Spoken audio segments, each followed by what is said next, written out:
할렐루야. 우리 하나님 앞에 영광의 박수 들리고선 시작했으면 좋겠습니다. 할렐루야. 아멘.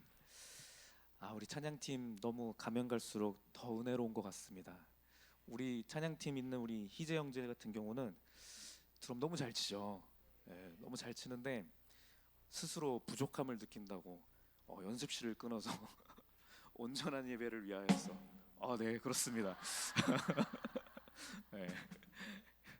그렇게 또 연습도 하면서 그렇게 하고 있다라고 합니다. 우리 얼마나 은혜로운지 몰라요. 지난주에 저 일하면서 이렇게 유튜브를 이렇게 틀어놓는데 우리 찬양팀 한 거를 이렇게 어떻게 다 틀었는데 같이 일하는 분이 여기 찬양팀은 누구냐고 물어보더라고요. 그래서 우리 교회 김태선 우리 찬양 리더가 있다고 얘기하면서 했는데 나중에 앨범 내도 될 것 같아요. 그렇죠? 네. 저희 세대 가운데 이렇게 뭐지? 각 교회마다 이렇게 찬양팀들이 해서 음원을 올리고 이렇게 발매하기가 너무 쉬운 세대잖아요. 그렇게 해서 그런 각 교회 찬양팀들의 곡들이 막 모든 교회들 가운데서 퍼져서 이렇게 찬양하고 그런 시대를 우리가 살고 있어서 하나님께서 우리 교회도 그렇게 해주실 줄로 믿습니다. 우리 아침 찬양단도 한번 한번 음원 발매를 한번 해야 될 것 같습니다. 자, 우리 10계명 5계명 배우고 있습니다. 이 부모를 공경하라라고 하는 이 계명이 저에게는 또 특별한 말씀입니다. 하나님께서 제 삶 가운데 또 이 말씀을 통하여서 하나님의 권위를 인정하는 방법에 대한 것들을 말씀을 많이 주셨고 그것을 통해서 모든 사람들과의 인간관계 가운데서도 하나님의 권위를 인정하는 방법을 배우게 하셨고 그것이 저한테 얼마나 큰 힘이 되었고 뭐라고 해야 될까요? 하여튼 사람 간의 관계라는 게 참 힘들잖아요. 우리가 살다 보면요. 그것들이 많은 어려움을 주기도 하는데 그 가운데서 자유함을 주게 하셨던 그런 말씀이라서 저한테 더 뜻깊은 말씀이라 오늘 한 번 더 합니다. 오늘 하다가 또 시간 모자라면 다음 주에 한 번 더 할 수도 있습니다. 준비하다 보니까 이게 줄이는 게 참 어렵더라고요. 그렇긴 한데 그래서 어쨌든 은혜 주시는 것 가운데 한번 해보려고 합니다. 여러분 우리가 배우는 이 말씀은 우리가 마태복음 22장 말씀에서 우리가 배웠다시피 해도 되고 안 하면은 뭐 어쩔 수 없고 뭐 이런 류의 그냥 가능하면 했으면 좋겠다라고 하면서 말씀 주신 게 아니라 이 10계명의 말씀은 우리가 우리의 온 마음을 다하여서 우리의 목숨을 다하여서 우리의 온 뜻을 다하여서 지켜야 하는 계명이다라고 말씀을 하고 계시는 겁니다. 그렇죠? 그리고 이것은 우리의 삶 가운데서 우리가 하나님을 사랑하는 방법에 대해서 증명되는 그러한 내용들이에요.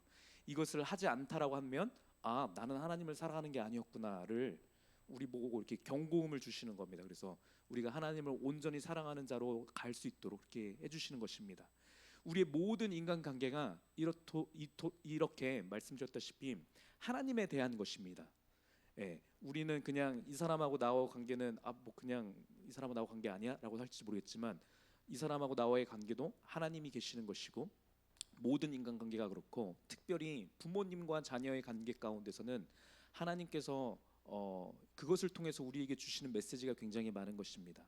그것을 통해서 하나님을 우리가 알게 하시고 하나님을 사랑하는 방법을 알게 하시고 그것을 통해서 우리가 하나님의 권위 가운데 어떻게 순종하는 것인가를 우리의 삶 가운데서 실제로 배우게 해주신 것입니다. 그래서 그 내용에 대해서 우리가 배우고 있는데 여러분께서는 이거를 지난주에 한번 배우신 다음에 어떻게 사셨는지 모르겠습니다. 제가 사파 몇 개를 준비했는데 이거 보시면서 우리 지난주 말씀을 조금 리마인드 했으면 좋겠습니다. 지난주 배운 말씀 가운데서 우리 사람과 사람 간의 관계 가운데에서 이 사람하고 나하고 싸우면 그냥 이 사람하고 나하고 싸우는 거다라고 생각을 했었는데 말씀에 근거하면 그것 가운데 하나님께서 함께하고 계신다라는 겁니다. 내가 이 사람하고 싸우고 있을 때 우리가 인식하지 못해서 그렇지 우리 예수님께서는 그 가운데 중재자가 되셔서 그 자리에 계십니다. 그 자리에 계시고 사실 믿는 우리로 하여금 먼저 믿은 우리로 하여금 이 하나님을 먼저 인식해 하시는 겁니다. 우리가 이 하나님을 인식하여서 이 사람하고 나하고의 싸움 가운데에는 뭐 누가 잘하고 못하고 이걸 떠나서 일단 하나님께서 계시는구나 이것을 발견하는 순간 이 사람이 뭐 이 둘 가운데에서 권위자가 되는 것이 아니라 내가 권위자가 되는 것이 아니라 우리 예수님께서 친히 권위자가 되어 주신다. 그래서 이 싸움과의 관계에서도 중재해 주신다.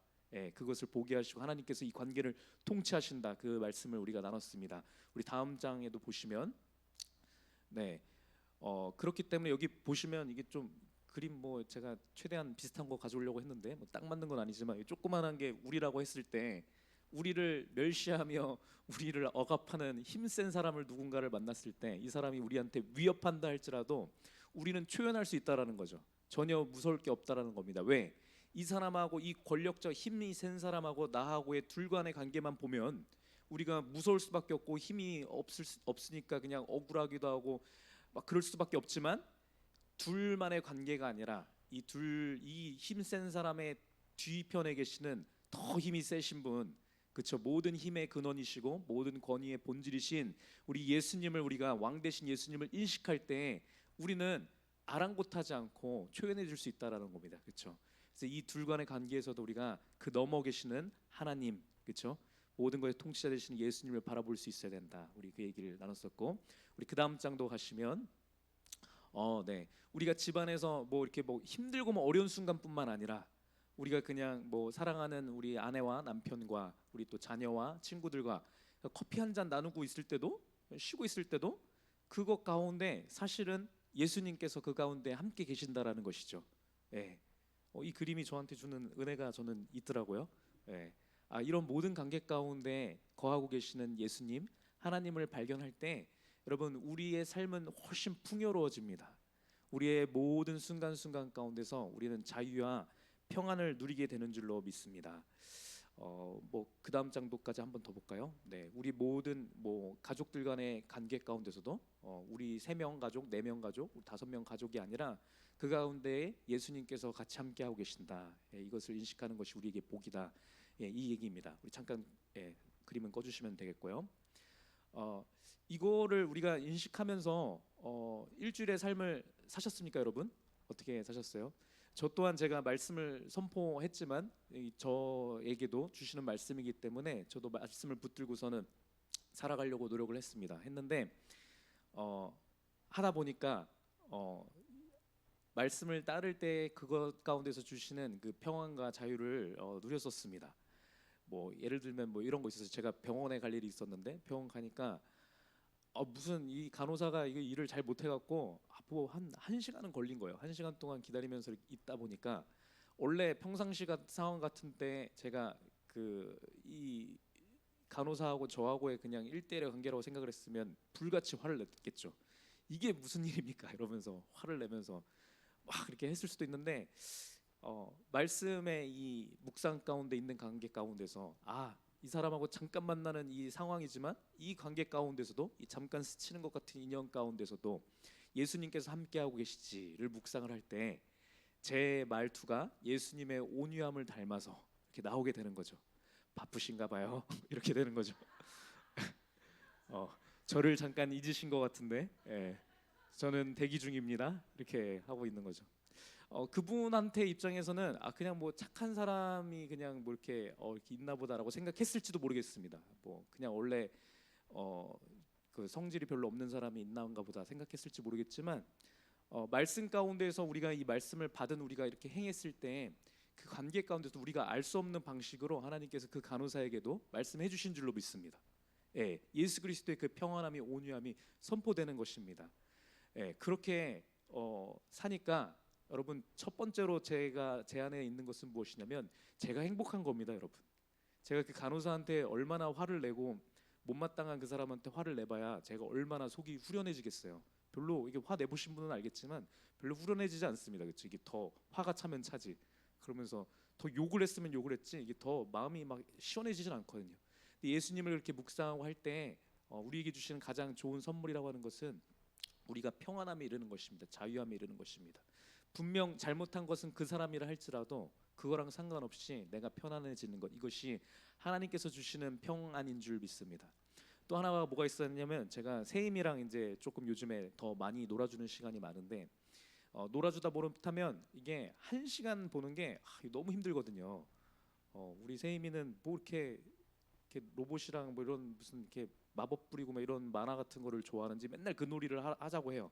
그러면 이제 레파토리도 없거든요. 이렇게 계속 그냥 하다 보면은 제가 너무 힘들어요 원래 그 시간이. 그래서 그냥 누워서 놀기도 시작하기도 전에 힘들거든요. 그러면 전 누워갖고 세이미한테 말로만 놀아줍니다. 뭐 이렇게 해갖고 자 공격 이렇게만 놀아줘요. 그냥 계속 이렇게 하면서 아빠 일어나면서 해봐. 아빠 일어났다. 자 공격 이렇게 말로만 계속 해주거든요. 그러면서 한참 놀아준 다음에 시간을 보면은 진짜 5분 가 있어요. 5분. 그러면은 1시간을 때우는 게 너무 힘들어요. 그럼 1시간 딱 가까스로 채우고 나면은 이제 와이프를 부르죠. 불러서 자 나 이제 1시간 했으니까 교대해 주세요라고 합니다. 그 자체가 너무 괴로운 시간이었다라는 거를 얘기하는 거죠.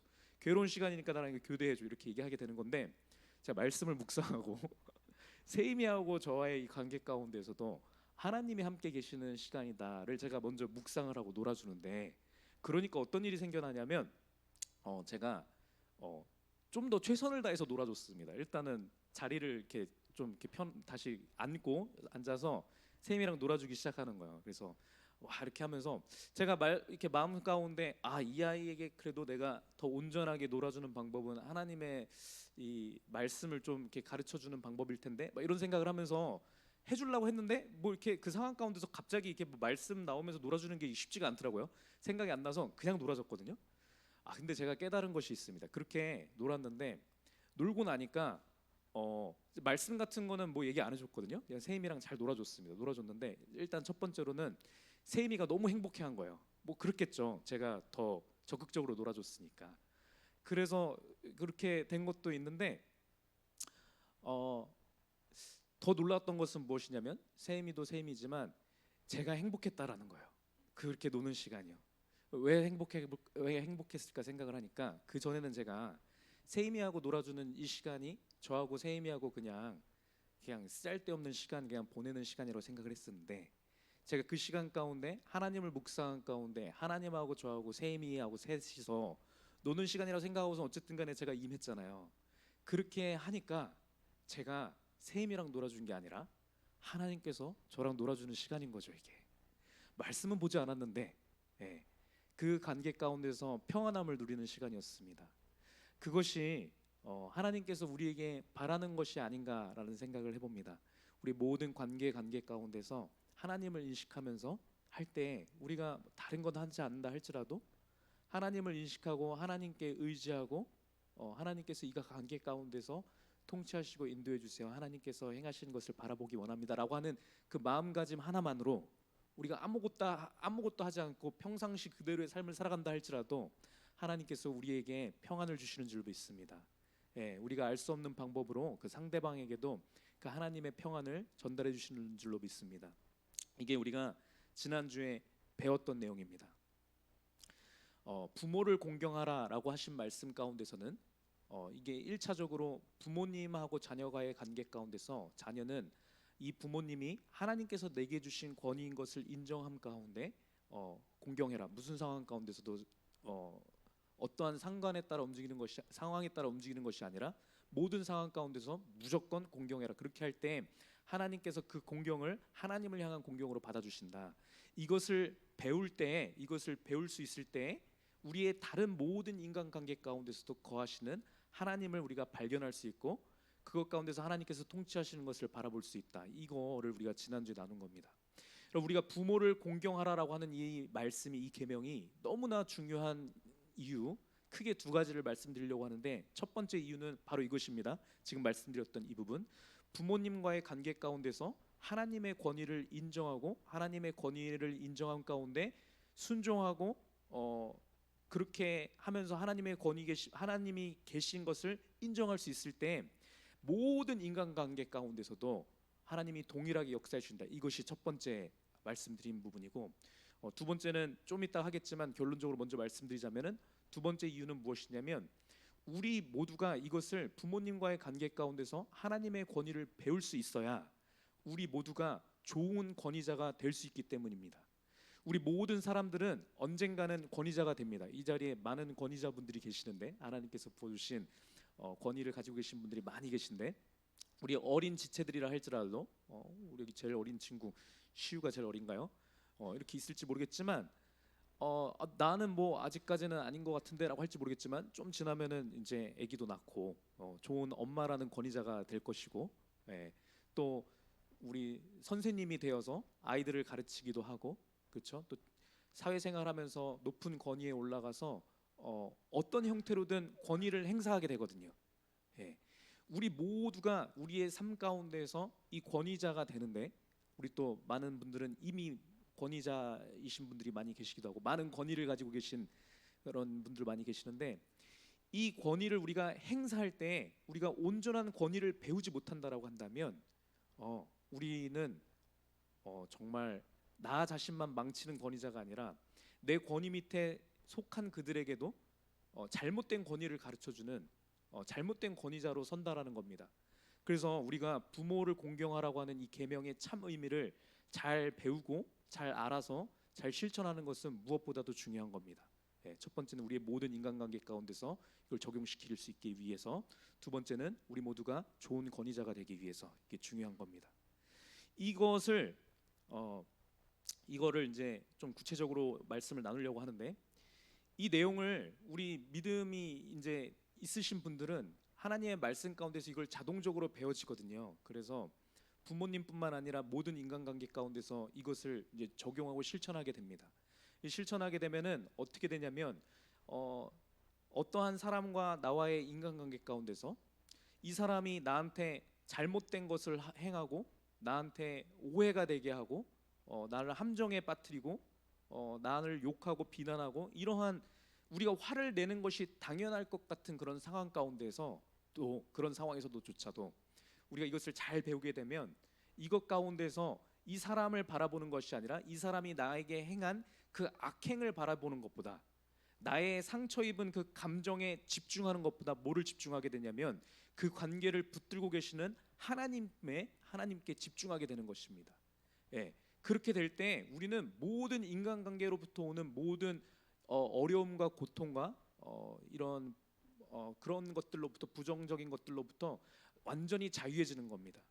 이 자유함을 누렸던 수많은 우리의 믿음의 선조들이 계시죠. 우리 여기 계신 분들도 마찬가지지만 예를 들어서 우리 손영원 목사님 같은 분이 그러셨습니다. 손영원 목사님의 자녀가 살해를 당했습니다. 살해를 당했는데 손영원 목사님은 그 자기 아들을 살해했던 그 살인범을 자신의 양아들로 삼는단 말이죠.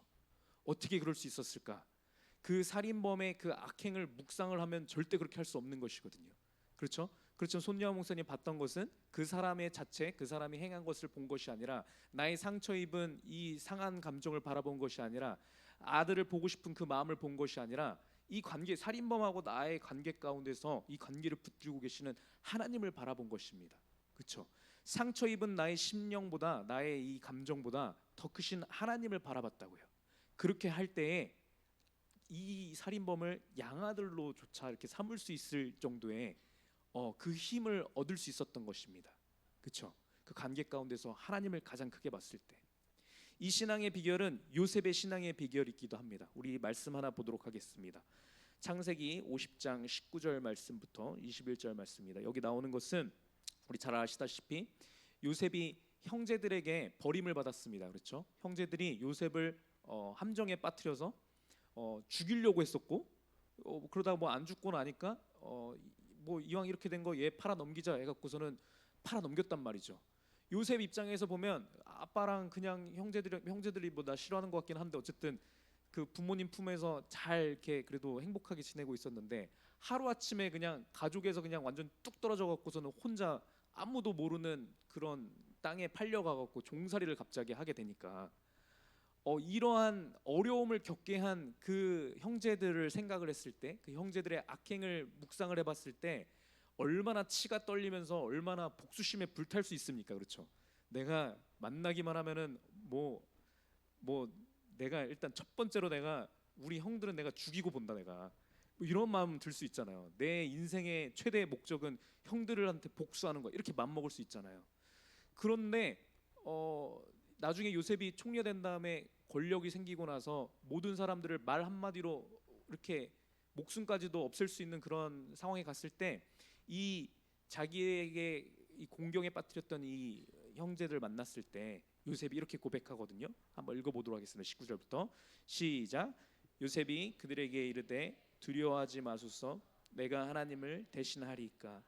당신들은 나를 해하려 하였으나 하나님은 그것을 선으로 바꾸사 오늘과 같이 많은 백성의 생명을 구원하게 하시려 하셨나니 이는 두려워하지 마소서.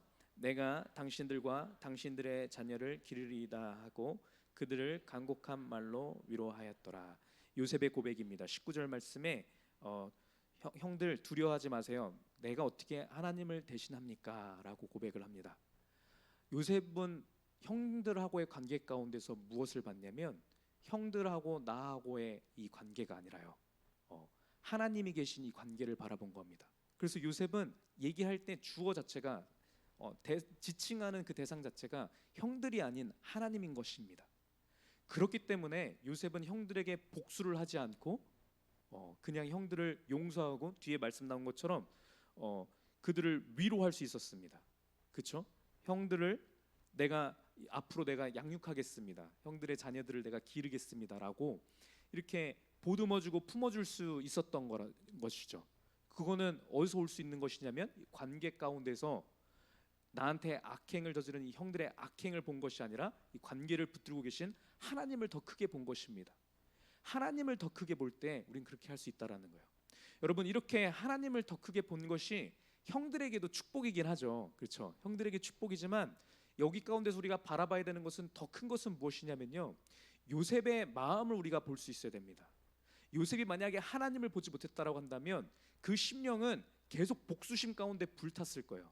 그러면 복수심 가운데서 이를 갈면서 사는 그 삶이 얼마나 피폐한 삶입니까? 그렇잖아요. 근데 요셉은 이 관계 가운데서 그 악행을 바라보지 아니하고 하나님을 바라봤기 때문에 바로 그냥 자유함을 누렸다라는 거예요. 평안함을 누렸다라는 겁니다. 이것이 핵심인 것입니다. 하나님께서는 우리에게 이 자유를, 이 진짜 평안을 우리에게 주시길 원하시는 거예요. 우리가 인생 살아가면서 만나는 수많은 사람들과의 관계 가운데서 무조건 자유함과 참 평안을 누리기를 원하게 하시는 겁니다. 언제 그렇게 할 수 있냐면 우리가 하나님을 인식할 수 있을 때, 하나님의 선하심과 우리 하나님께서 얼마나 좋으신 분이심을 우리가 인식할 수 있다라고 한다면 20절 말씀처럼 다윗에게 이렇게 고백을 하게 되는 거예요. 당신들은 나를 해하려 하였으나 하나님은 그것을 선으로 바꾸실 것입니다 라고 하는 고백이 나올 수 있는 것입니다. 나한테 해를 가하고 나한테 잘못되게 행하는 그 사람들 향해서도 욕하고 저주하는 것이 아니라, 당신은 나에게 악행을 저질렀지만, 당신들은 나를 못살게 굴고 나를 이렇게 공경에 빠뜨리고 나를 욕하고 있지만 하나님께서 그것을 선으로 바꾸실 것입니다 라고 고백을 하게 되는 겁니다. 여러분, 이 고백은 언제 나올 수 있냐면 우리 하나님께서 얼마나 좋으신 분인지를 여러분 우리가 알 수 있을 때에만 나올 수 있는 고백인 겁니다. 이것은 그 사람들을 향한 이 사람들이 어떻게 됐으면 좋겠다 저런 생각을, 이거를 그냥 품어주는 게 아니라 그걸 훨씬 아득히 뛰어넘는 다른 차원의 고민인 것입니다. 그렇죠? 하나님을 우리가 바라보는 것, 이것이 여러분 우리가 인간관계 가운데서 꼭 배워야 되는 아주 중요한 포인트입니다. 이것을 우리가 우리가 이제 이것을 배워야 되는데요. 저 또한 제가 지난 시간에 말씀을 드리면서 저 또한 이걸 실천을 하려고 했는데, 우리가 더욱더 실천하면서 우리의 모든 삶에 사소한 인간관계 가운데서도 이렇게 하나님을 인식하는 것을 우리가 습관을 계속 들이고 훈련을 해야 된단 말이죠. 그렇게 했을 때 하나님께서 이것을 주시는데, 이것을 우리가 가장 잘 배울 수 있는 방법인데 그게 뭐라고 말씀 주신 거냐면 부모님과의 관계 가운데서 이것을 실천하라는 것입니다. 부모님이 하나님을 얼마나 잘 믿는 사람인가 안 믿는 사람인가와는 상관이 없습니다. 말씀 가운데서 얘기해 주신 것은 내 부모를 공경하라. 그렇죠? 하나님 잘 믿는 부모를 공경하라 이렇게 얘기하신 거 아니고 그냥 너의 부모를 공경하라. 왜냐하면 너의 부모는 내가 모든 권위를 줄 수 있는 내가 기름 부은 너의 권위자니까 그 사실 하나만으로 공경해라 라고 얘기하시는 겁니다. 너의 부모가 너에게 해를 끼친다 할지라도, 너에게 욕을 하고 믿지 않아서 너를 박해한다 할지라도 내가 너에게 준 권위인 것을 인정하고 그 권위 앞에 공경하고 순종해라. 그러면 내가 너의 그 공경을, 그 순종을 나를 향한 공경과 순종인 것으로 내가 인정하겠다 이렇게 말씀 주시는 겁니다. 여러분, 우리는 이것부터 시작을 해야 됩니다. 이것이 시작점입니다. 이것 가운데서 우리가 하나님의 권위 앞에 굴복하는 것을 우리가 습관을 들일 때요, 우리가 그렇게 훈련을 받고 그렇게 행할 때 마침내 우리는 모든 인간관계 가운데서도 이것을 행하게 될 줄로 믿습니다. 억울해하고 내가 진짜 분이 터져갖고서는 분통이 터져갖고 화를 낼 것 같은 그 순간 가운데서도 이길 수 있는 힘의 그것을 기를 수 있는 가장 좋은 방법은 부모님, 예, 우리를 사랑해 주시는 부모님, 내가 이해하지 못한다 할지라도 나랑은 다른 방법으로 사랑해 주시는 부모님이라 할지라도 그 부모님 앞에 우리가 굴복하면서 순종할 수 있을 때 여러분 이 하나님의 권위를 인정하고 이 하나님의 통치가 임하는 것을 우리가 배우게 되는 것입니다. 오늘 이거를 우리가 조금 더 깊숙하게 배우려고 합니다. 시간이 많지 않으니까 우리 히브리서 12장 말씀에 조금만 우리가 보려고 합니다. 이게 저한테 되게 큰 은혜가 되더라고요. 12장 1절 말씀 우리 먼저 같이 읽도록 하겠습니다. 시작. 이러므로 우리에게 구름같이 둘러싼 허다한 증인들이 있으니 모든 무거운 것과 얽매이기 쉬운 죄를 벗어버리고 인내로써 우리 앞에 당한 경주를 하며, 여러분 우리가 지난주에 말씀 가운데 인내하자라는 말씀도 배웠었는데 여러분 우리가 인내함으로 우리 앞에 당한 경주를 해야 됩니다. 여러분 우리의 부모님들이 하고의 관계 가운데서 우리가 있다 보면 우리가 경주를 해야 돼요. 한 번 한다고 되는 거 아니고 우리가 인내함 가운데 이 말씀을 묵상한 가운데서 경주를 해야 되거든요. 우리 부모님 안 계신 분들 계시다라고 한다면 지난번에 말씀드린 것처럼 뭐 다른 남편이나 우리 목사님이나 셀리더나 다른 권위자들 생각하시면 됩니다. 어쨌든 우리 부모님을 향하여서 우리가 경주를 해야 되는데 어떤 경주를 하는 거냐면 우리 2절 말씀 보겠습니다. 시작. 믿음의 주요 또 온전케 계시는 이인 예수를 바라보자. 여기까지 하겠습니다. 예수님을 바라보는 경주를 하는 겁니다. 아버지 어머니를 바라보면서 우리가 그 관계에 있을 때 나의 그 권위자고 이렇게 있을 때 거기 가운데서 예수 그리스도를 바라보는 경주를 해야 됩니다.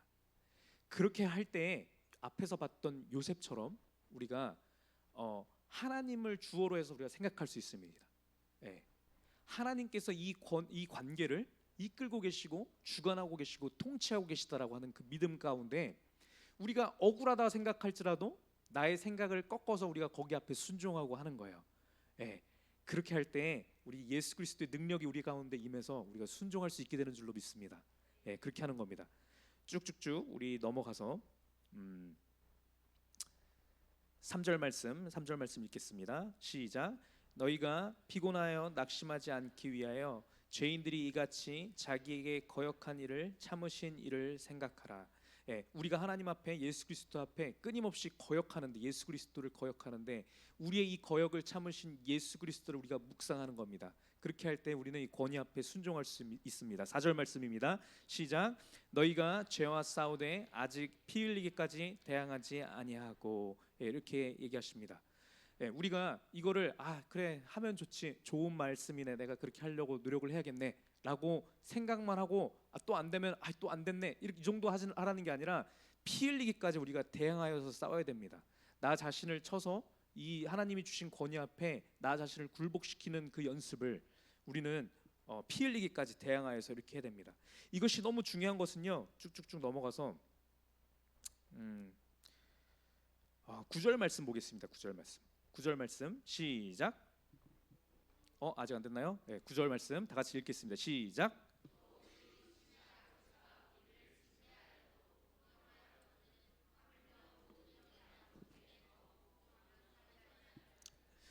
네, 하나님께서 부모님하고 우리 자녀의 관계를 주신 것은 특별한 것이라고 말씀을 드렸습니다. 그렇죠? 우리가 이 관계 가운데서 우리 부모님이 뭔가 좀 잘못 생각했다 할지라도 그것 가운데 우리에게 징계를 내리신다고 했을 때 우리가 이것을 사랑으로 알고서는 우리가 이거를 순종하는 방법을 우리가 행하지 못하잖아요. 그럼 이 말씀 가운데서 얘기하시는 것은 육의 상태에서도 우리가 이거를 하지 못한다라고 하면 영의 세계에서는 못한다라는 거예요, 여러분. 네. 그러니까 우리가 부모님 관계 가운데서 순종하고 부모님이 뭐라고 화를 내시거나 징계를 하실 때 거기 가운데 순종하는 것은 사실 하나님께 순종하고 하나님 앞에 거역하지 않고 그 말씀을 순종하는 거에 가장 초보적인 단계 1단계의 순종인 것입니다. 이것부터 우리는 순종을 해야 됩니다. 이것을 해서 우리가 순종하는 방법을 배워야 하나님께서 우리에게 주시는 징계도 우리가 달게 받을 수 있고 이것을 통해서 더 좋은 것을 주실 수 있는 그 하나님을 바라볼 수 있게 되는 겁니다. 이것을 우리의 부모님과 우리의 관계를 통해서 하나님께서 우리에게 계속 가르쳐 주십니다. 저 또한 이게 시간이 없어서 제가 이런 얘기를 많이 못 하는데 나중에 또 시간 되면 하겠지만 하나님께서 저에게 많이 말씀해 주시는 거이기도 합니다. 저희 육신의 부모님을 우리 여기 계신 분들 다 잘 아시니까 그 관계 가운데서 제가 많이 거역하고 이렇게 막 이렇게 하다가도 마침내 제가 한 번 조금이라도 하나님을 바라면서 참고선 제가 순종하고 거길 견뎌낼 때 하나님께서 예수 그리스도의 성품이 제 안에 맺히게 해주십니다. 이것은 결국에 우리에게 복인 것입니다. 이것을 우리가 할 줄 알아야 여러분 다른 불신자들, 나를 진짜로 모욕하고 나를 진짜 죽이려고 해하려고 하는 그들을 향하여서도 하나님의 말씀에 순종하여서 품을 수 있는 힘이 나올 수 있다라는 거예요. 부모님과의 관계 가운데서도 이걸 하지 못하면 우리는 결코 행할 수 없습니다. 그렇기 때문에 부모님의 관계 가운데서 우리에게 하나님께서 부어주신 이 권위자와의 관계 가운데서 먼저 이 순종을 행하십시오. 이것이 우리에게 복된 것입니다. 아멘. 네, 그렇습니다. 우리 11절 말씀부터 우리 한번 읽도록 하겠습니다. 이 말씀 가운데서 위안을 받았으면 좋겠어요. 나는 권위자한테 내가 우리 부모님한테 내가 그렇게 내가 행하지 못했는데 내가 우리 목사님을 향하여서도 막 이렇게 픽픽대고 내가 막 이렇게 말씀 가운데 순종도 못했는데 라는 죄책감이 드신다고 한다면 말씀 가운데서 힘을 얻으셔서 오늘 이후부터 말씀대로 순종하기를 결단하시면 되는 겁니다. 우리 11절 말씀부터 같이 읽도록 하겠습니다. 시작. 무릇 징계가 당시에는 즐거워 보이지 않고 슬퍼 보이나 후에 그로 말미암아 연단받은 자들은 의와 평강의 열매를 맺느니라. 12절. 그러므로 피곤한 손과 연약한 무릎을 일으켜 세우고 13절.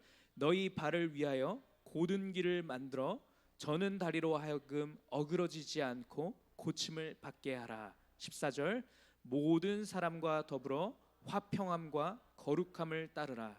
이것이 없이는 아무도 주를 보지 못하리라. 아멘. 네, 다시 11절 말씀 켜주시고요. 우리가 부모님하고의 관계 가운데서 또 11절 말씀이요. 또 다른 권위자와의 관계 가운데서 우리가 겪는 우리 스스로 느끼기에 억울함 같은 거 있잖아요. 부당함 같은 거. 네. 이런 것들을 우리가 느낄 때 뭐 이런 거를 막 이렇게 하면서 화가 칠 때 이 말씀을 기억하시면 되는 겁니다.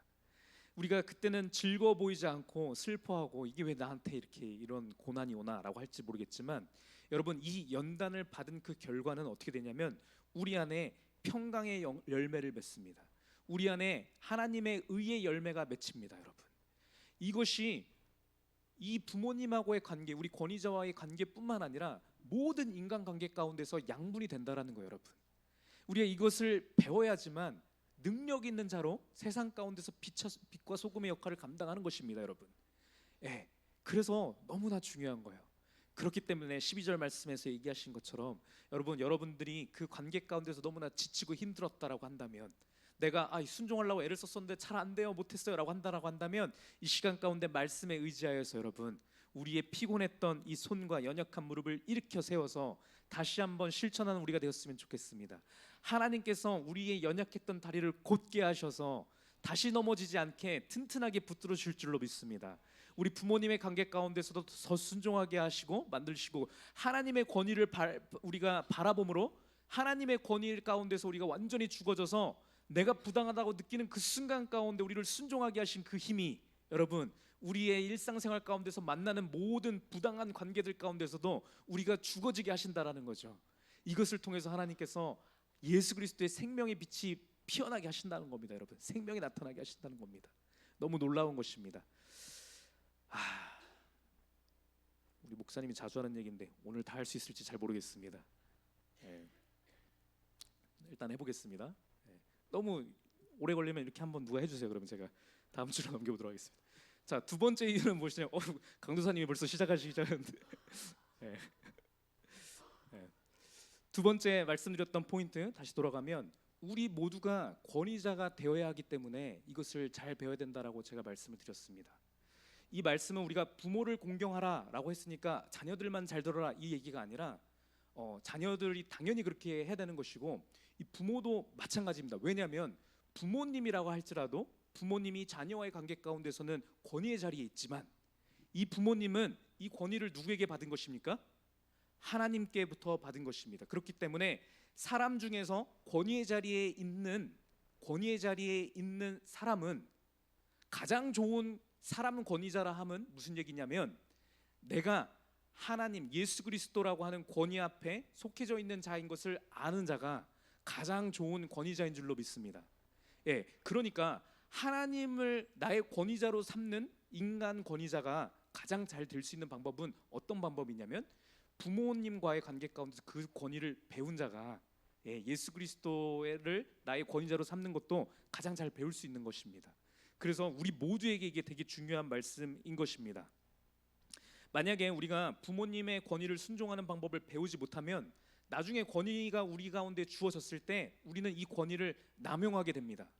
이 권위가 우리가 잘해서 내가 무언가 나의 공로로 이것을 쟁취한 나의 권위가 아니고, 아시다시피 우리 말씀 가운데서 배웠던 것처럼 모든 권위가 하나님께로부터 오는 것이기 때문에 하나님의 권위인데 이것을 나의 권위라고 착각하잖아요. 그러면 내가 권위자가 되었을 때 내가 어떻게 행동하게 되냐면 권위를 남용합니다. 내 생각하고 내 감정하고 내 판단에 맞지 않으면 나의 자녀를 향하여서 화를 내게 되는 것이죠. 내 권위라고 생각하면 그렇게 되는 것입니다. 근데 만약에 이 권위가 나의 권위가 아니고 하나님의 권위라는 것을 우리가 분명히 알게 되면 이 권위를 가진 사람은 어떻게 되냐면 하나님의 뜻에 따라서, 그렇죠? 하나님의 말씀에 따라서 맞는 것이면은 칭찬해주고 틀린 것이면은 징계하고 이렇게 되는 것이죠. 요거를 잘 배우게 되는 겁니다. 그래서 오늘 말씀을 우리가 잘 배웠으면 좋겠습니다. 우리가 이것을 잘 배워서 이미 권위자의 위치에 계신 분들은 이 하나님의 권위를 잘 사용하는 방법을 배우셨으면 좋겠고, 우리 권위에 속해 있는 자들은 이것을 내가 권위에 잘 순종하는 방법을 배우고 또 이 모든 관계를 통해서 내가 나중에 권위자가 되었을 때 이렇게 해야지라는 것을 잘 배워서 그렇게 온전히 하나님께서 통치하시는 그 하나님의 나라를 우리가 다 같이 만들어갔으면 좋겠습니다. 우리 담임 목사님께서 그런 얘기 자주 하셔요. 우리 할아버지, 그러니까 우리 담임 목사님의 아버지 되시는 그 분은 우리 할아버지는 참 좋은 스승이었다 얘기하신단 말이죠. 왜냐하면은 이렇게 술 먹고 이렇게 막 이렇게 여자 때리고 이런 걸 많이 하셨다 보니까 내가 그것을 바라본 가운데 나는 완전히 이거를 너무 잘 배워서 우리 목사님은 술 아예 입에도 안 대시잖아요. 그것도 아예 안 하시니까 아예 안 때리시잖아요. 우리 저를 때리신 적 가끔 있지만 우리 어머니 안 때리. 요즘은 안 때리세요. 어렸을 때 몇 번 저희 누나를 많이 때렸는데 저는 별로 안 때렸는데, 어쨌든 그렇게 이렇게 좋은 성품으로 하나님 닮은 성품으로 가게 된 것은 우리 할아버지 때문에 그렇게 배웠다라고 고백을 하시거든요. 여러분 그 말씀이 맞는 겁니다. 하나님께서 우리 권위자를 어떠한 사람을 우리 권위자를 주시냐면 우리를 가장 잘 가르칠 수 있는 사람한테 가장 좋은 방법으로 주시는 거예요. 만약에 우리 담임 목사님께서 우리 담임 목사님의 아버지를 통해서 이거를 뼈저리게 만약에 못 느꼈으면요, 뭐 따로 가서 한잔 하실 수도 있는 거예요. 잘 이거에 대해서 무분별하면요, 목사님 아니었을 때 예를 들어서. 근데 이거를 하나님께서 너무 강력하게 해주시니까 아예 이거 쳐다보지도 않으시잖아요. 그렇잖아요. 가장 잘 배우신 게 저러시구나. 다른 여자의 눈길을 주지 않는 이런 거.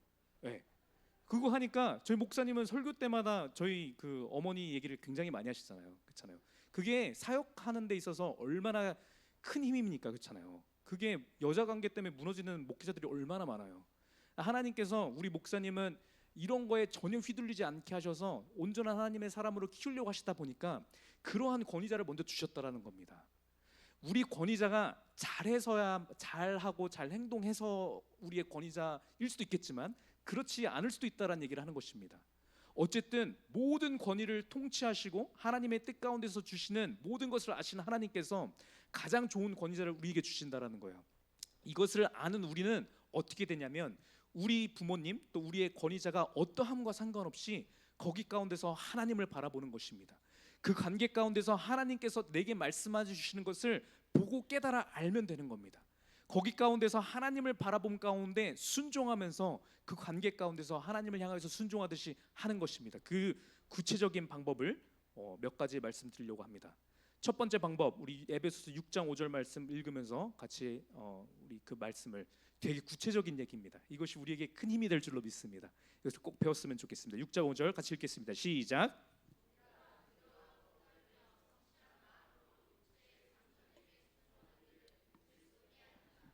아멘.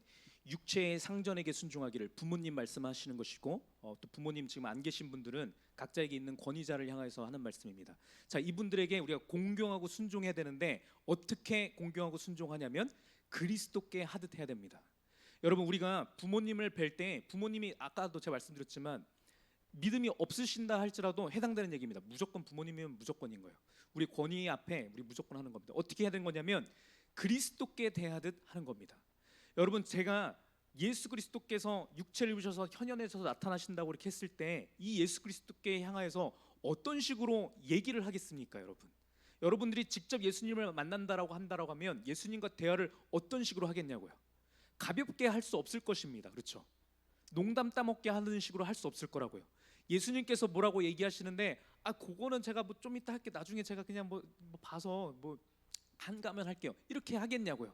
못한다라는 겁니다. 근데 오늘 말씀 가운데서 얘기하시는 것은 무엇이냐면 우리의 하나님께서 우리에게 주신 이 육체의 상전들, 그렇죠?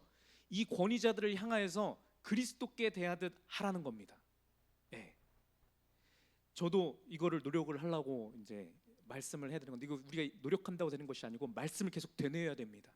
우리가 오늘 예배 끝나고선 이제 각자 삶의 처소 가운데 가서 각자의 그 권위자들을 하나님께서 우리의 삶 가운데 주신 권위자를 만나서 대할 때 어떻게 하는 거냐면 다 이렇게 우리 마음속으로 생각하는 겁니다. 부모님이 계시면은 예수님이다, 예수님이다 생각하는 겁니다. 예수님이다 생각을 하고 두렵고 떨리는 마음으로 여러분 하는 겁니다. 두렵고 떨리는 마음이 있어야 됩니다. 우리가 요즘 세대는 얼마나 부모님을 향하여서 우리가 친구 대하듯이 대합니까? 여러분, 기본적인 우리의 태도가 그렇게 세팅이 되어 있으면 순종하기가 참 힘듭니다. 내 감정을 건드렸을 때, 나의 약한 부분을 건드렸을 때 순종하기가 너무 힘들다고요. 그래서 우리는 애써서 먼저 무엇을 해야 되냐면 부모님을 향해서 두렵고 떨리는 마음을 먼저 우리가 이 태도를 갖춰야 되는 겁니다. 이거를 갖추고 그리스도께 대하듯이 대화하는 겁니다. 그렇다고 하면 내 마음에 들지 않는 얘기를 한다 할지라도 우리 온유하게 반응할 수 있습니다. 그것은 제가 힘들게 여기는 것이지만 제가 최선을 다해 보겠습니다, 이렇게 얘기하게 된다라는 거죠. 그렇잖아요. 그렇게 하는 겁니다. 그렇게 그리스도께 대하듯이 행하게 되면 이게 제가 일단 이렇게 시간이 없을까봐 먼저 답부터 얘기하면요, 어떤 일이 일어나냐면 이 우리의 순종을 통하여서 우리 분명히 인간 부모님인데, 그렇죠? 인간 목사님이고 인간 권위자인데 이 사람이 아니고 그리스도 자체인 것으로 우리가 인식하고선 그렇게 간주하고선 순종을 할 때 하나님께서 이 순종을 기뻐 받으시거든요. 그렇죠?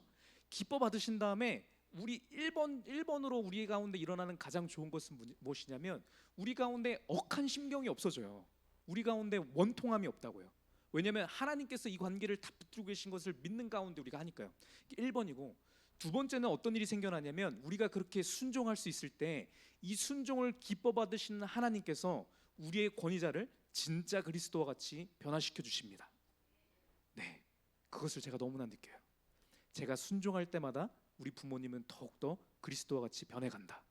하나님께서 깨닫게 해주시는 음성입니다. 진짜 그래요. 하나님께서 말씀 가운데서 그렇게 해주시는 것입니다. 왜냐하면 이 권위의 관계를 붙들고 계시는 분이 하나님이시기 때문에 그렇습니다. 우리 부모님의 권위자, 우리 부모님이라고 하는 권위에 더 높은 권위이신 예수 그리스도께서 계시기 때문에 내가 이 예수 그리스도를 바라고 의지하고 신뢰함 가운데 순종을 할 때, 그렇죠? 우리 부모님의 더 높은 권위이신 하나님께서 우리의 이 인간의 권위자를 그리스도와 같이 점점점 변화시켜 주신다는 것입니다. 그렇기 때문에 행여나 혹시 우리의 권위자가 못마땅하거나 뭐 조금 아니다라고 생각이 든다라고 한다면 그것은 우리가 순종하지 못하기 때문에 일어나는 결과인 것입니다. 우리가 더욱더 순종할 수 있다라고 한다면 우리의 그 믿음의 순종 때문에 하나님께서 그것 때문에라도 우리의 권위자를 변화시켜 주실 줄로 믿습니다. 베드로전서 2장 18절 말씀입니다. 읽겠습니다. 시작.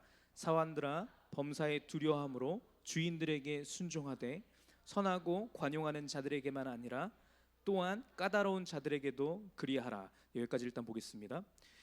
주인들이라고 표현됐지만 권위자들을 다 포괄하는 말입니다. 우리 부모님, 직장 상사, 목사님, 선생님, 모든 권위자들을 향하여서 우리가 순종하고 해야 되는데, 선하고 관용을 베푸는 그러한 권위자들에게만 그렇게 할 것이 아니라 까다로운 자들한테도 그렇게 하라는 거예요. 예. 내 마음에 들지 않는 권위자에게도 그렇게 하라는 겁니다. 네. 우리 19절 말씀 보겠습니다. 왜 그러냐면 19절 말씀 시작.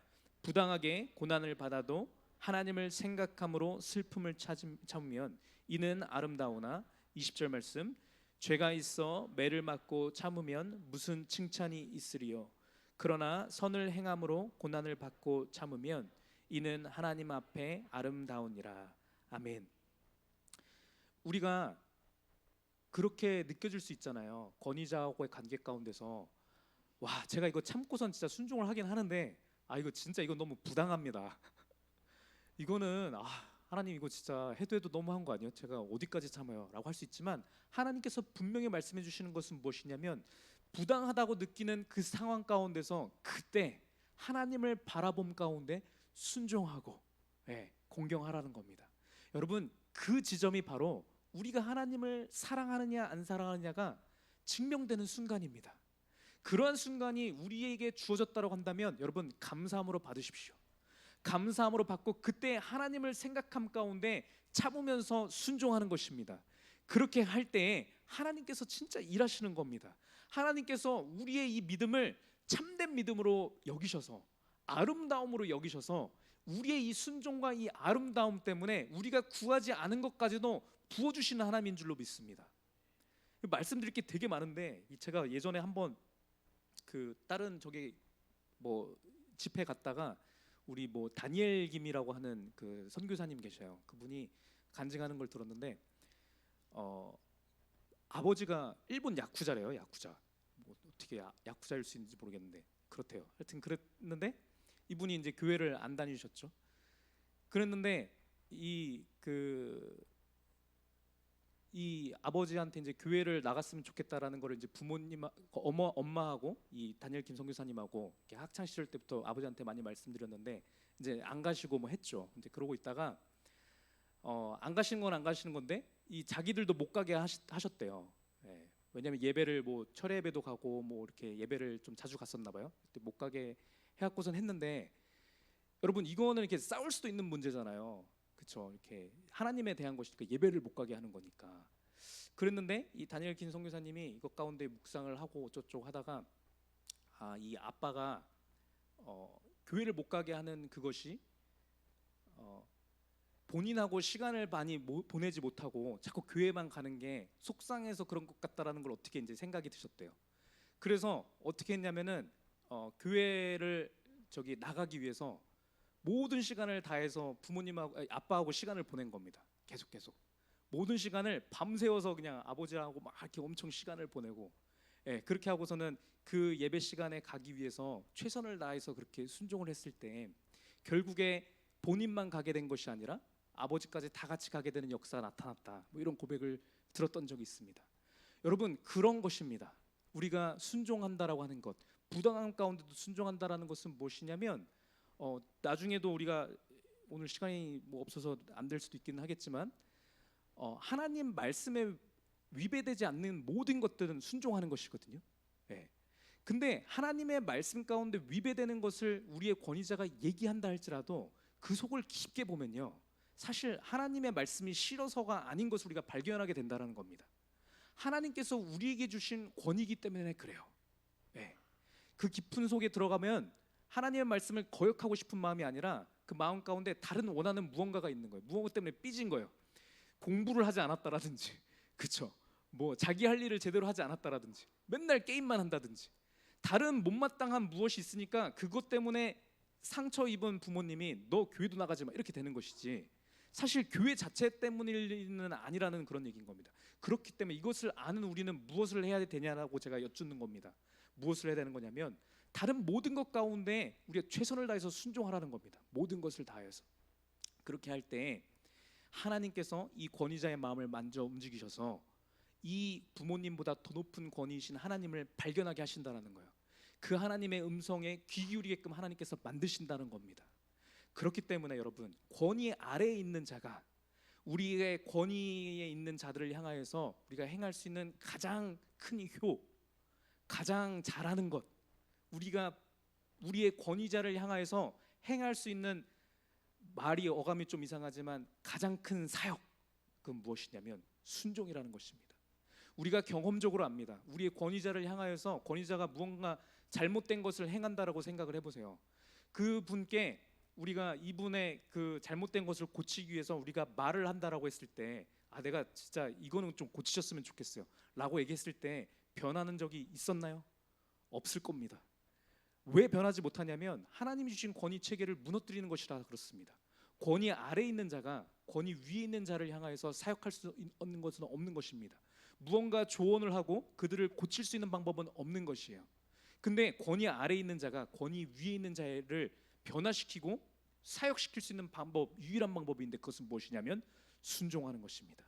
예, 순종할 때 하나님이 그것 때문에 권위자를 변화시키는 줄로 믿습니다.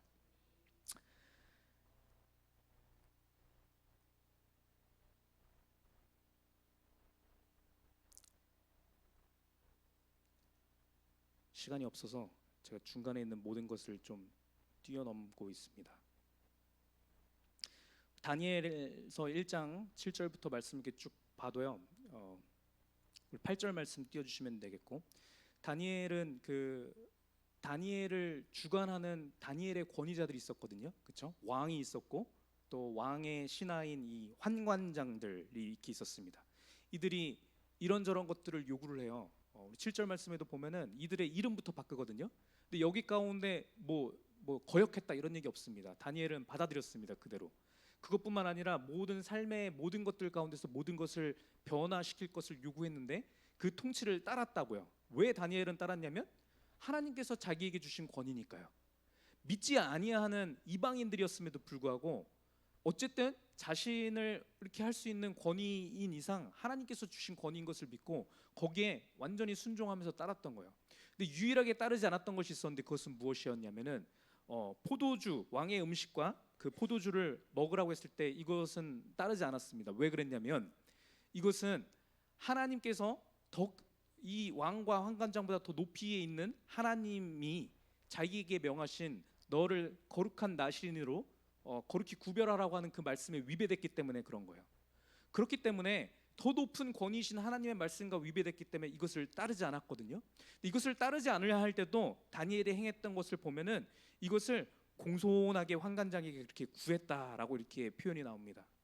여러분, 이것을 하나님의 권위인 것을 아는 상태에서 다른 거를 잘못된 것을 구한다 할지라도 제가 다른 것은 이런 것들은 제가 더 최선을 다해서 순종하고 모든 것을 행하겠습니다 이렇게 얘기하고, 우리 예수 그리스도께 대하듯 대하라고 했으니까 예수 그리스도께 대하듯이 얘기하는 겁니다. 제가 이런 건 다 하겠는데 말씀 주신 이것은 하나님께서 얘기 주신 그 내용하고 달라서 제가 못하겠는데 요거 빼고 제가 다른 건 할 수 없을까요? 이렇게 공손함 가운데 그리스도께 고하듯이 이렇게 고하는 것이거든요. 그렇게 했을 때 말씀 가운데서 하나님께서 어떻게 역사하셨냐면 9절 말씀 보면 하나님이 이 다니엘의 순종으로 하여금 환관장에게 은혜와 긍휼을 얻게 하셨습니다. 그렇죠? 이런 식으로 하나님께서 우리의 삶 가운데서 역사하신다는 겁니다. 그래서 제가 이 말씀은 특별히 하나님을 믿지 아니하는 부모님을 둔 분들에게는 제가 더욱더 말씀 가운데 권면하고 싶습니다. 우리 부모님들이 하나님을 만나게 되는 것, 예수 그리스도를 영접하게 되는 것에는 또 주변에 믿지 아니하는 그런 자들이 있다라고 한다고 했을 때 그분들을 변화시킬 수 있는, 우리가 변화시키기 위해서 행해야 될 첫 번째는 무엇이냐면 순종입니다. 순종. 하나님의 말씀에 위배되지 않는 선에서 모든 것 가운데서 순종하는 것입니다. 그리고 하나님 말씀에 위배되는 것을 말씀을 주셨을 때 그거를 안 된다라고 하는 그 이유를 살펴보면 그거 말고 그 주변에 무언가가 있거든요. 예, 그것에 최선을 다해서 순종하면서 그리스도께 고하듯이 우리의 권위자에게 말씀을 드리는 겁니다. 제가 아버지의 말씀을, 어머니의 말씀을 따라서 순종하고 이렇게 다 해드리고 싶어서 제가 최대한 이렇게 많이 하고 이렇게 하겠는데, 이제 예를 들어서 주일날 우리 예배 시간에는 제가 교회에 가서 하나님께서 나를 사랑하여서 나에게 우리 부모님 같은 분을 주신 그 하나님께 제가 나가서 예배를 드려야겠습니다. 그리고 더 원하는 것은 우리 부모님도 언젠가 이 자리에 함께 오실 것을 제가 원하고 바라면서 그 시간은 꼭 갔으면 좋겠습니다. 그렇지만 그 시간 제외하고 모든 시간 가운데서 제가 이렇게 하겠습니다. 이런 것들을 최선을 다해서 순종하고 모든 것을 할 때 하나님께서 역사하기 시작하신다라는 겁니다. 예, 그렇게 우리가 순종할 때. 그리고 이 순종은 언제 빛이 나냐면 제가 계속 말씀드렸지만 우리가 순종할 수 없는 것 같은 그 상황 가운데서 그때 가장 큰 힘을 발휘하는 줄로 믿습니다. 우리 부모님들이 가장 잘 알거든요. 이러한 얘가 기분이 나빠서 상처받아 갖고선 순종을 못할 수밖에 없는 상황을 그 순간을 아신단 말이죠. 근데 그때에 우리들이 하나님을 바라본 가운데에서 예수 그리스도의 그 능력으로 순종할 수 있을 때 부모님이 먼저 깜짝 놀라는 겁니다. 얘가 무슨 일이 있어서 이렇게 순종할 수 있나? 그것 가운데서 우리 부모님이 발견하시는 것은 무엇이냐면 여러분들의 얘가 참 애가 잘 컸구나 이 마음이 아니라 말씀 가운데서 얘기하시는 것은 그 순종 가운데서 예수 그리스도의 순종을 발견한다는 것입니다. 예수 그리스도의 순종을 발견해서 이 영이 우리 부모님의 육신의 가운데 있는 이 영이 우리의 순종을 통해서 예수 그리스도의 영광을 발견하는 것입니다. 그렇게 예수 그리스도를 만나는 것입니다. 이것을 꼭 알았으면 좋겠습니다. 우리 고린도후서 4장 5절 말씀에 그래서 이렇게 얘기를 합니다. 우리는 우리를 전파하는 것이 아니라 오직 그리스도 예수의 주 되신 것과 또 예수를 위하여 우리가 너희의 종된 것을 전파함이라 이렇게 얘기합니다. 우리가 전파하는 것은 예수를 위하여 우리가 우리 부모님의 종된 것을 우리가 전파하는 겁니다. 우리가 부모님께 그렇게 전파를 할 때 어떤 일이 생기냐면 6절 말씀에 어두운 데에 빛이 비치라 말씀하셨던 그 하나님께서 예수 그리스도의 얼굴에 있는 하나님의 영광을 아는 빛을 우리 부모님의 마음에 비춰주시리라. 예, 그렇게 되는 겁니다. 그렇게 해서 우리 부모님이 하나님을 만나게 되는 줄로 믿습니다. 우리의 순종을 통하여서 우리의 할 수 없는 상황 가운데에서 우리의 순종하고 엎어짐을 통하여서 하나님께서 그렇게 믿지 아니하는 우리 부모님들도 변화시켜 주시는 줄로 믿습니다.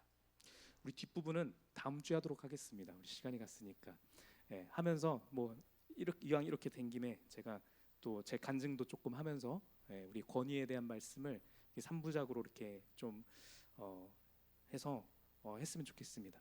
여러분 이런 말씀들이 우리에게 주어지는 것은 우리에게 복입니다. 말씀드렸다시피 하나님의 말씀은 살아 있어서 역사하는 힘이 있습니다. 우리가 이 말씀을 하나님의 말씀으로 듣고 우리 앞으로 또 다가오는 일주일의 삶 가운데서 이 말씀을 기억함 가운데 진짜로 실천을 하잖아요. 그러면 그 실천하는 그 우리 행위를 통해서 하나님께서 약속하시는 것들을 반드시 이루시고 나타내시는 것은 물론이고요. 여러분 그거는 무조건인 거고요.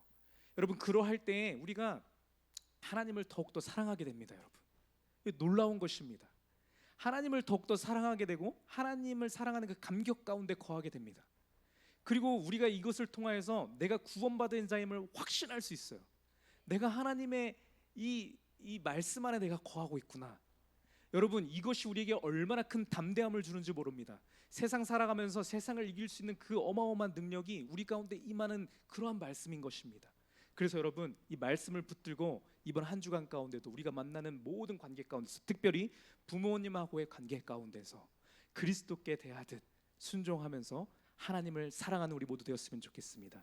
이 시간 제가 먼저 기도하고 우리 또 같이 각자의 목소리로 기도하고 이렇게 예배 마쳤으면 좋겠습니다. 아버지 하나님 오늘 말씀을 통하여서 우리에게 하나님을 사랑하는 구체적인 방법을 말씀하여 주시니 감사합니다. 하나님께서 과연 우리 부모님과 나의 부모님과 나의 관계 가운데서 하나님께서 크게 눈뜨시고 이 관계를 주목하여 계신 줄로 믿습니다. 그 하나님을 내가 바라봄으로 그리스도께 대하듯 우리 부모님께 내가 순종하게 하옵소서, 공경하게 하옵소서. 나의 모든 권위자들, 나에게 주신 모든 권위자들을 향하여서도 그렇게 행하게 하시고 아버지 이것을 통하여서 나의 만나는 모든 인간관계 가운데서도 그 관계 가운데 거하고 계시는 하나님을 발견할 수 있도록 주님께서 은혜 내려 주시옵소서. 감사드리며 예수님의 이름으로 기도드렸습니다. 우리 시간 같이 한 목소리로 기도했으면 좋겠습니다. 각자의 고백으로 하나님 오늘의 말씀을 내가 기억하면서 아버지 내가 예수 그리스도를 바람으로 이렇게 내가 말씀을 순종하기 원합니다. 말씀에 따라서 실천하기 원합니다. 그렇게 행할 수 수 있도록 주님께서 은혜 내려주시고 아버지 신령한 능력으로 부어주셔서 내가 말씀을 순종케 하옵소서. 성령 하나님께서 나와 부모님의 관계를 아버지 붙들어 주시옵시고 나의 모든 인간관계 가운데 아버지께서 역사해 주시옵소서. 이렇게 기도하겠습니다. 기도합니다. 아버지